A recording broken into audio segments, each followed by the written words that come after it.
Hello friends, இன்னைக்கு நம்ம சேனல்ல என்ன பார்க்க போறோம்னா differences between line chart and candlestick chart பத்தி நம்ம பார்க்க போறோங்க. எதனால நம்ம candlestick chart prefer பண்றோம், எதனால நம்ம line chartல ட்ரேட் பண்ணக்கூடாது, அதோட disadvantage என்ன, candlestick ஓட advantage என்னங்கிறத நம்ம பார்க்க போறோம். இப்போ லைன் சார்ட்ல பார்த்துக்கிட்டிங்கன்னா லைன் சார்ட் வந்து அதோட இன்ஃபர்மேஷன் வந்து ரொம்ப கம்மியாக தாங்க அது கொடுக்கும். ஒரு எக்ஸாம்பிளுக்கு சொல்லணும்னா இந்த லைன் சார்ட்ல இதோட க்ளோசிங் மட்டும்தான் உங்களுக்கு தெரியும். மார்க்கெட் எங்கே க்ளோஸ் ஆயிருக்கு, எந்த ப்ரைஸில் க்ளோஸ் ஆயிருக்குங்கிறது மட்டும்தான், அந்த ஒரு இன்ஃபர்மேஷன் மட்டும்தான் உங்களுக்கு கிடைக்கும். கம்மியான இன்ஃபர்மேஷன் கொடுக்கும். ஒரு ட்ரேடருக்கு என்ன தேவைன்னா, அதுவும் குறிப்பாக ஒரு ஸ்கேல்பருக்கோ இல்லை இன்ட்ராடே ட்ரேட் பண்ணுறவங்களா இருக்கலாம், அவங்களுக்கு என்ன தேவைன்னா மேக்ஸிமம் இன்ஃபர்மேஷன் தான் தேவைப்படும். ஸோ இதோட மினிமம் இன்ஃபர்மேஷனை வச்சுக்கிட்டு நீங்கள் ஒரு டெக்னிக்கல் ஒரு ட்ரா பண்ண முடியாது, டெக்னிக்கலாக நீங்கள் டிசைட் பண்ண முடியாது இது வாங்கணுமா விற்கணுமா அப்படிங்கிறது. லைன் சார்ட்டில் ஒரு அட்வான்டேஜ் பார்த்தீங்கன்னா இது நாய்ஸை ரெடியூஸ் பண்ணும், ஒரு டைரக்ஷனை காமிக்கும், எப்படி மார்க்கெட் எப்படி போகுது, மேலே போகுதா கீழே போகுதா அப்படிங்கிறது. அதுவும் இல்லாமல் இந்த சப்போர்ட் அண்ட் ரெசிஸ்டன்ஸ் லைனை ட்ரா பண்ணுறதுக்குமே உங்களுக்கு ஒரு தோராயமாக ஹெல்ப் பண்ணும். இப்போ வந்து நீங்கள் ஒரு பொசிஷனல் ட்ரேடராக இருந்தால், அதாவது நீங்கள் இன்றைக்கி வாங்குறீங்க, ஒரு மாதம் 2 மாதம் கழிஞ்சு தான் விற்பீங்க, 5 மாதம் கழிஞ்சு தான் விற்பீங்க அப்படின்னா, ஒரு லைன் சார்ட்டை நீங்கள் ட்ரா பண்ணிவிட்டு லைன் சார்ட்டை வச்சுட்டு நீங்கள் ஒரு ரேஞ்சு ட்ரெண்ட் லைனை ட்ரா பண்ணி கூட நீங்கள் ஒரு என்ட்ரி எடுக்கலாம். ஆனால் வந்து ஒரு இன்ட்ராடே பிளேயருக்கு, இன்ட்ராடே ட்ரேடருக்கு இது உகந்ததல்ல லைன் சார்ட்டுங்கிறது. இதே வந்துட்டு கேண்டில்ஸ்டிக் சார்ட் ஏன் பெஸ்ட்னு கேட்டிங்கன்னா, கேண்டில்ஸ்டிக் சார்ட்டில் எல்லா இன்ஃபர்மேஷனுமே உங்களுக்கு கிடைக்கும். இதோட ஓப்பனிங் ப்ரைஸ் என்ன, at any given time frame, இது வந்து 1 மினிட் கேண்டிலாக இருக்கலாங்க, இல்லாட்டினா 2 மினிட்ஸாக இருக்கலாம், 5 மினிட்ஸாக இருக்கலாம், 10 மினிட்ஸ் கூட நீங்கள் வச்சுக்கலாம், இல்லை 1 டே கூட வச்சுக்கலாம். ஸோ எந்த டைம் ஃப்ரேமை சூஸ் பண்ணுறீங்களோ அந்த பர்டிகுலர் டைம் ஃப்ரேமோட ஓப்பனிங் ப்ரைஸ் என்னவா இருந்தது, அதோட க்ளோசிங் ப்ரைஸ் என்னவா இருக்குது, எவ்வளோ தூரம் மேலே போயிருக்கு, எவ்வளோ தூரம் கீழே வந்திருக்கு, லோவஸ்ட் ப்ரைஸ்.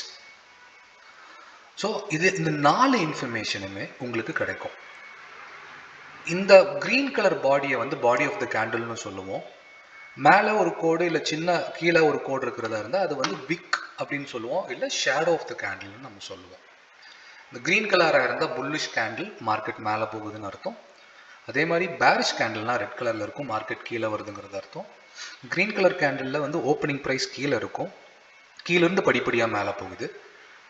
ஸோ அதே வந்து ஆப்போசிட்டில் பார்த்தீங்கன்னா பேரிஷ் கேண்டிலுக்கு வந்து மேலே ஓப்பனிங் இருக்கும், மேலேருந்து படிப்படியாக கீழே வருது. மார்க்கெட் கீழே வரும்போது இது க்ளோசிங் ப்ரைஸ், இது ஓப்பனிங் ப்ரைஸ், இது க்ளோசிங் ப்ரைஸ். இது வந்து ரொம்ப அந்த பர்டிகுலர் டைம் ஃப்ரேமோட ஹைக்கு போயிருக்கு, அந்த பர்டிகுலர் டைம் ஃப்ரேமோட லோவுக்கு போயிருக்கு. இதையே நீங்கள் வச்சுக்கிட்டு எப்படி ட்ரேட் பண்ண முடியும் அப்படிங்கிறது ஒரு எக்ஸாம்பிள் நான் உங்களுக்கு காமிக்கிறேன். எதனால வந்து இந்த கேண்டில் ஸ்டிக் பெஸ்ட் அப்படிங்கிற ஒரு எக்ஸாம்பிள் நான் உங்களுக்கு ட்ரேடிங் வியூ சார்ட்ல உங்களுக்கு காமிக்கிறேன்.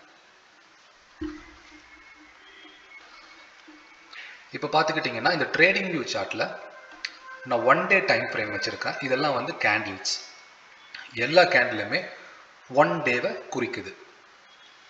இப்போ இந்த ட்ரேடிங் வியூவில் இந்த கேண்டில் இந்த செட்டிங்ஸில் போயிட்டு இது லைன் சார்ட்டுக்கு நான் மாற்றிக்கிறேன். லைன் சார்ட்டில் மாற்றினா இதோட க்ளோஸ் வந்து உங்களுக்கு எங்கே தெரியும்னா கண்டே பிடிக்க முடியாதுங்க, உங்களுக்கு எங்கே க்ளோஸ் இருக்குன்னு. இதுதான் க்ளோஸாக இருக்குது, ரைட். இப்போ இன்னைக்கு வந்து மார்க்கெட் December 27th மார்க்கெட் இங்கே க்ளோஸ் ஆயிருக்கு. ஒரு பொசிஷனல் ட்ரேடராக இருந்தால் ஆவரேஜாக நீங்கள் ஒரு ட்ரெண்ட் லைனை ட்ரா பண்ணிக்கலாம். ஒரு எக்ஸாம்பிளுக்கு இவ்வளோ மேலே போயிருக்கான், அடுத்த தடவை இவ்வளோ கீழே வந்திருக்கான் அப்படின்னு நீங்கள் ஒரு ட்ரெண்ட் லைனை ட்ரா பண்ணிவிட்டு நீங்கள் ட்ரேட் பண்ணலாம். ஒரு மாதத்துக்கோ 2 மாதத்துக்கோ நீங்கள் கூட வாங்கி வச்சுக்கலாம். இதுவே வந்து இப்போ இதுலேயே பார்த்துக்கிட்டிங்கன்னா கூட ஃபர்ஸ்ட் டைம் இங்கே வந்திருக்கு, இங்கே மேக்ஸிமம் ஹைக்கு போயிட்டு மார்க்கெட் கீழே வந்துட்டு செகண்ட் டைம் போயிட்டு கீழே வரும்போது ஒரு 2 கன்ஃபர்மேஷன் கிடைக்கும் போது தான் உங்களால் மேக்ஸிமம் 2 or 3 கன்ஃபர்மேஷன்ஸ் வேணும் உங்களுக்கு ஒரு ட்ரெண்ட் லைனை ட்ரா பண்ணுறதுக்கு. ஸோ 2 தடவை வந்துருச்சு. நீங்கள் 3வது தடவை இப்போ நீங்கள் ஒரு ட்ரெண்ட் லைனை ட்ரா பண்ணிட்டீங்க. இப்போ மார்க்கெட் இப்போ இங்கே தான் இருக்குன்னு நம்ம நினச்சிக்கலாம். மார்க்கெட் இப்படி மேலே போகுது. 3வது தடவை இங்கே டச் ஆகிட்டா நம்ம கீழே வாங்கலான்னு நீங்கள் நினச்சிட்டு உட்காந்துட்டு இருந்தீங்கன்னா நீங்கள் உட்காந்துட்டே தான் இருக்கணும். ஏன்னா வந்துட்டு இதில் உங்களுக்கு கண்டுபிடிக்க முடியாது. இதையவே வந்து நீங்கள் கேண்டில் ஸ்டிக் சார்ட்டில் பார்த்தீங்கன்னா உங்களுக்கு இந்த டிஃபரன்ஸே பெரிய டிஃபரன்ஸாக இருந்திருக்கும். இப்போ பார்த்தீங்கன்னா பாருங்க, இது வந்து லைன் சார்ட்டில் வரைஞ்ச லைனு. அதே வந்து கேண்டில் ஸ்டிக் சார்ட்டில் என்ன டிஃபரன்ஸ்னு காமிக்கிறேன். இந்த லைன் வந்து கேண்டில் ஸ்டிக் சார்ட்டில் நான் ட்ரா பண்ண லைன். இது வந்து நம்ம ஒயிட் கலர் லைனாக வச்சுக்கலாம். ஸோ இந்த ஒயிட் கலர் லைனில் கேண்டில் ஸ்டிக் சார்ட்டில் ஒரு தடவை இங்கே மேலே போச்சு, செகண்ட் தடவை இங்கே கீழே வந்தது, 3வது தடவையும் இந்த லைன் ஹிட் ஆகிட்டு ஒயிட் கலர் கரெக்டாக நம்ம ட்ரெண்ட் லைனில் ஹிட் ஆகிட்டு மார்க்கெட் கீழே வந்தது. இதே வந்து உங்களுக்கு லைன் சார்ட்டில் கண்டிப்பாக கண்டுபிடிச்சிருக்க முடியாது. இது ஒரு லைன் சார்ட்டில் டிஸ்அட்வான்டேஜ், மேஜர் டிஸ்அட்வான்டேஜ். இது இல்லாமல் ஒரு எக்ஸாம்பிளுக்கு நான் சொல்லணுன்னா, இப்போ நீங்கள் இங்கே ஷார்ட் பண்ணுறீங்கன்னு வச்சுக்கோங்களேன். நீங்கள் ஒரு இன்ட்ராடே ட்ரேடர் அப்படின்னு நம்ம நினச்சிக்கலாம். இன்னைக்கு காலையில் வாங்கிட்டு நீங்கள் சாயந்தரத்துக்குள்ளே வித்துட்றீங்கன்னு நினச்சிக்கலாம். ஒரு இன்ட்ராடே ட்ரேடருக்கு நீங்கள் இங்கே வந்தோன்னா மார்க்கெட் கீழே போகட்டு கீழே வாங்குறீங்க. ஆனால் பார்த்தீங்கன்னா உங்களுக்கு மார்க்கெட் மேலே மறுபடியும் போயிருக்கு. கிட்டத்தட்ட ஒரு 100-150 பாயிண்ட் மேலே ஏறி இருக்கு. எவ்வளோ பாயிண்ட்னு நம்ம பார்த்துடலாங்க.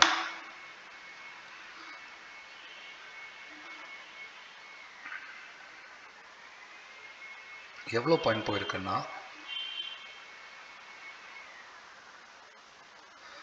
ஒரு 95 பாயிண்ட் போயிருக்கு. இது 95 பாயிண்ட்டுங்கிறது பெரிய பாயிண்ட் ஒரு இன்ட்ராடே பிளேயருக்கு. ஏன்னா வந்து ஸ்டாப் லாஸ்ங்கிற ஒரு விஷயம் வந்து வைக்காம எந்த ட்ரேடருமே ட்ரேட் பண்ணுறது இல்லை. நார்மலி ஒன்று நீங்கள் ஸ்டாப் லாஸை நீங்கள் மார்க் பண்ணுவீங்க, இல்லாட்டினா ஸ்டாப் லாஸ்ங்கிறது வந்து உங்கள் மைண்டில் இருக்கும், இவ்வளோ லாஸ் நம்ம ஏற்றுக்க முடியும் அப்படின்ட்டு. இப்போ இதையே வந்துட்டு நான் இந்த டைம் ஃப்ரேமை இன்னும் கம்மி பண்ணுறேன் உங்களுக்கு. சாரி, இந்த டைம் ஃப்ரேம் வந்து நம்ம 15 மினிட்ஸ் வச்சுக்கலாம். ஒரு எக்ஸாம்பிளுக்கு 15 மினிட்ஸில் இங்கே வருதுன்னு வச்சுக்கோங்க. இதுதான் லோ. கேண்டில் ஸ்டிக்கில் ரொம்ப தெளிவாக காமிக்குது 15 மினிட்ஸில் இங்கே வருது அப்படின்னு, இல்லைங்களா? லோ இங்கே வந்திருக்கு, மறுபடியும் வந்து மார்க்கெட் இங்கே வந்த போது நம்ம மேலே வாங்கியிருந்தா இது ப்ராஃபிட்டாக இருந்திருக்கும். இதுவே வந்து நீங்கள் லைன் சார்ட்டில் வைக்கும்போது உங்களோட லோ பார்த்தீங்கன்னா இதுதான் உங்களோட லோ. ஸோ எவ்வளோ பாயிண்ட் டிஃபரன்ஸ் இருக்குன்னு பார்த்தீங்கன்னா இதுக்கும் கேண்டில் ஸ்டிக்குக்கும் லைனுக்கும் கிட்டத்தட்ட ஒரு 30 பாயிண்ட் டிஃபரன்ஸ் இதில் மட்டுமே இருக்கு. ஸோ நீங்கள் ஸ்டாப் லாஸ் இங்கே வந்த பிறகு லைன் சார்ட்டில் இங்கே வந்த பிறகு மேலே போகும்னு நீங்கள் வாங்கியிருந்தீங்கன்னா ஆக்சுவலி மேலே போகுது, ஆனால் அதுக்கு முன்னாடி கீழே வந்துட்டு தான் மேலே போயிருக்கு. ஸோ ஒரு 30 பாயிண்ட், ஒரு 1000 குவான்டிட்டி வாங்கியிருந்தீங்கன்னா 30,000 ரூபாய் நீங்கள் லாஸில் இருந்திருப்பீங்க. ஒரு 10,000 ரூபாய் லாஸ் வந்தாலே நம்ம ஹியூமன் சைக்காலஜி என்னன்னா லாஸில் போகுது, அதை கவர் பண்ணிடலான்ட்டு நம்ம என்ன பண்ணுவோம்னா அந்த ஸ்கொயர் ஆஃப் பண்ணிடுவோம் நம்ம பொசிஷனை. கரெக்டுங்களா? இது ஒரு எக்ஸாம்பிள். இந்த மாதிரி நான் நிறைய எக்ஸாம்பிள் உங்களுக்கு காமிக்க முடியும். இது வேணால் மீண்டும் வேணால் மறுபடியும் வேணால் 5 மினிட்ஸில் வச்சுக்கலாம். நம்ம 5 மினிட்ஸில் வச்சுக்கிட்டு ஆனால் இந்த லைன் வச்சுக்கலாம்னு வச்சுக்கோங்க ஒரு எக்ஸாம்பிளுக்கு.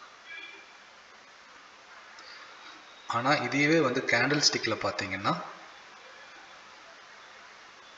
கேண்டில் ஸ்டிக்லேயும் இங்கே தான் இருக்கு லைன். வேற ஏதாச்சும் எக்ஸாம்பிள் பார்க்கலாம். இப்போ நம்ம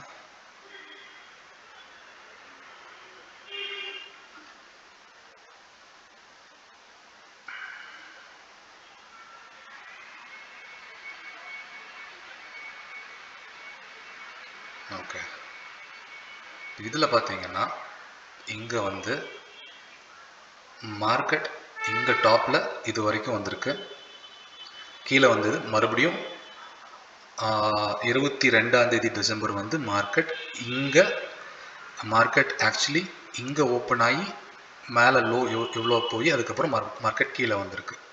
இது வந்து 22 டிசம்பரில் நம்மளுக்கு இது நல்லாவே தெரியுது. ஸோ மார்க்கெட் இங்கே வரும்போது நம்ம கீழே வாங்கியிருக்கலாம். நம்ம என்ட்ரி கரெக்டாக இருந்திருக்கும். கீழே வாங்கும்போது கீழே தான் போகும் மார்க்கெட் அப்படின்ட்டு நம்ம கீழே வாங்கியிருந்தால் கரெக்டாக இருந்திருக்கும். இதையவே வந்துட்டு நீங்கள் லைன் சார்ட்டில் பார்க்கணுன்னா மார்க்கெட் இங்கே தான் இருக்குது. இதுக்கப்புறம் மார்க்கெட் ஆக்சுவலி நீங்கள் இங்கே வாங்கியிருந்திருப்பீங்க. இங்கே இருந்து இது வரைக்கும் எவ்வளோ பாயிண்ட் டிஃப்ரென்ஸ்னு பார்த்தீங்கன்னா 42 பாயிண்ட், கிட்டத்தட்ட 40 பாயிண்ட் டிஃப்ரென்ஸ் இருக்குங்க.